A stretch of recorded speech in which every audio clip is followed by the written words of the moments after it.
दर्शकबिन, जेनजी आन्दोलनमा गोली लागेर घाइते भएका 17-18 वर्षका यी बाबुको दुःख कष्ट र वेदना सुन्दा हरेक नेपालीको मन रुनेछ।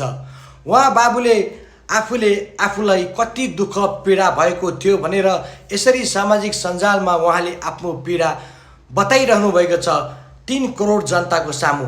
यो भिडियो धेरैभन्दा धेरै सेयर गरेर अहिलेको नयाँ सरकार बालेन सरकारसम्म पुगोस्। एकचोटि यो भिडियो हेर्नुहोस्। पुलिस चाहिँ ठ्याक्कै मेरो यो लेफ्टपट्टिको बङ्गारा हुन्छ नि, ठ्याक्कै त्यसलाई लाग्यो। त्यसपछि यहाँदेखिको हड्डी फोड्दै गयो, यहाँको मासु गयो, हड्डी गयो र दाँत पनि सबै त्यो फोड्दै गयो त्यसले। र यो जति भाग छ नि यो चाहिँ पुरै ओपन थियो भाग, यहाँदेखिको वारपार देखिन्थ्यो।